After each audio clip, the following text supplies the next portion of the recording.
أول حاجة وطبيعي جدا، الجرسون أو السيرفر هيجي لحد الترابيزة بتاعتنا عشان ياخد الطلب، ومن هنا بقى بتبدأ المحادثة الحقيقية.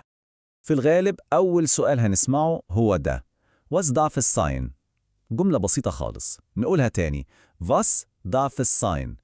ودي تعتبر يعني أشهر وأشيك طريقة ممكن يبدأوا بيها الكلام. طب دي معناها إيه؟ معناها ببساطة تحب تطلب إيه، أو زي ما بنقول أؤمر بإيه. يعني هنلاحظ إنها طريقة شيك أو مهذبة، بدل ما يسألوا السؤال كده بشكل مباشر وصريح: عايز إيه؟ تمام قوي. كده احنا فهمنا السؤال. دلوقتي بقى جه دورنا احنا نرد ونطلب اللي نفسنا فيه. يلا بينا نشوف ازاي ممكن نطلب الأكل والشرب بسهولة ومن غير أي لخبطة. بص بقى، في نقطة مهمة هنا.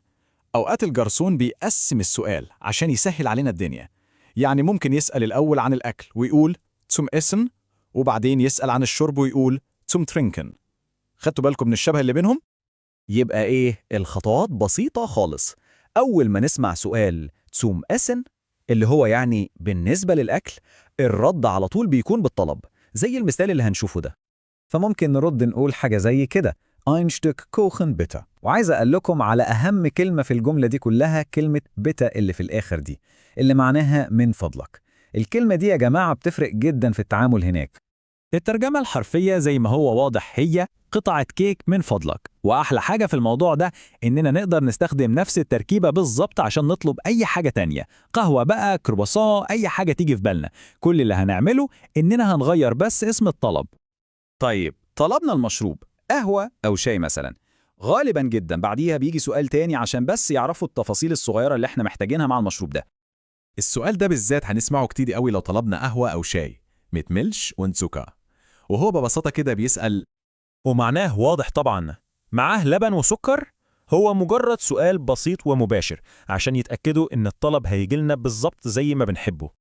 حلو قوي. بعد ما ياخد كل الطلبات والتفاصيل دي، بتيجي بقى المرحلة الأخيرة خالص في الحوار، وهي إنه يتأكد لو كنا محتاجين أي حاجة تانية. وقبل ما يمشي من على الترابيزة غالبا هنسمع الجملة الأخيرة دي: sonst noch etwas. ودي جملة مهمة عشان يقفل بيها الطلب. نقولها تاني: sonst noch etwas. ودي ترجمتها بالظبط زي ما بنقول احنا بالمصري كده حاجة تانية أو أي أوامر تانية. أول ما نسمعها نعرف إن عملية الطلب كده خلاص خلصت. يبقى ده كده ملخص سريع لشكل الحوار كله على بعضه عامل ازاي. بيبدأ بسؤال عام، بعدين تفاصيل الأكل والشرب، وفي الآخر خالص التأكيد النهائي. يعني تسلسل منطقي جدا وسهل قوي إننا نمشي معاه. وبكده نقدر نقول إننا بقينا جاهزين ندخل أي كافيه في ألمانيا ونطلب وإحنا واثقين من نفسنا. ودلوقتي السؤال ليكم بقى: إيه أول حاجة جت في بالكم دلوقتي ممكن تطلبوها بالألماني؟